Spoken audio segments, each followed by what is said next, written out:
Mga kapatid, ano ang balak niyong gawin ngayong weekend? Kung naghahanap kayo ng getaway na papatok sa kids at heart, tara na sa isang high-tech attraction sa Batangas. Ito raw ang pinakamalaking immersive theme park sa bansa. Tara, ride tayo dyan!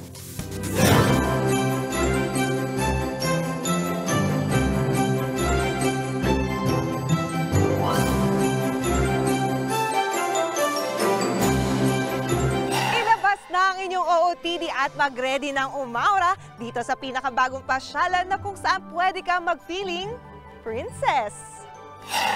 Kabubukas lang ngayong buwan, matatagpuan sa Batangas ang sinasabing first biggest immersive theme park sa Pilipinas. Meron ditong 2 castle na nag-o-offer ng iba't ibang multi-sensory experience gamit ang makabagong teknolohiya. Una nating pinuntahan ang Castle Pop.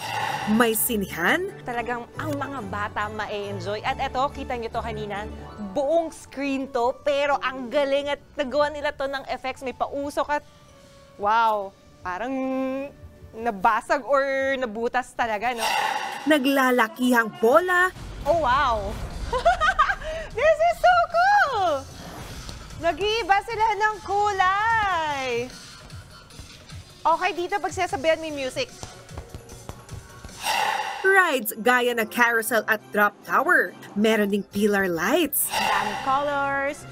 Pwede mong hawakan. Tsaka may mga designs pa sila like that. Oh.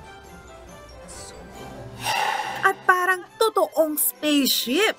Visual. Talagang feel mo ay talagang nasa space ka talaga. Pwedeng magpasiklab ng dance moves.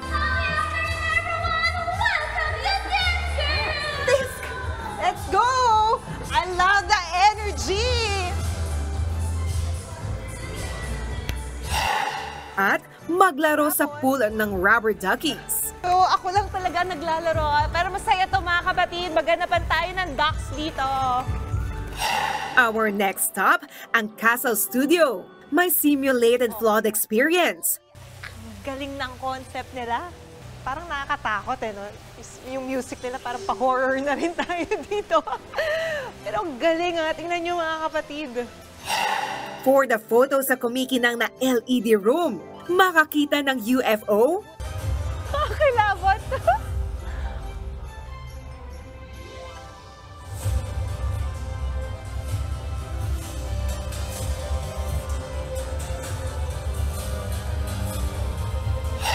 Umaura-aura sa optical illusion. Wow! May area para makapag-relax. The music, the vibes here, even the color of the room, it's blue. So talagang nakaka-relax. At meron ding magical forest. Here, I can see myself. Sobrang unique po ng place. Yun po, ang dami po niya activities and yung view is sobrang ganda. Yes po, kasi po parang ang magical nung place and parang fantasy world. At the same time, sobrang saya, lalo na with friends. Sa halagang 1,500, ma-experience na ang lahat ng immersive at interactive attractions na meron dito.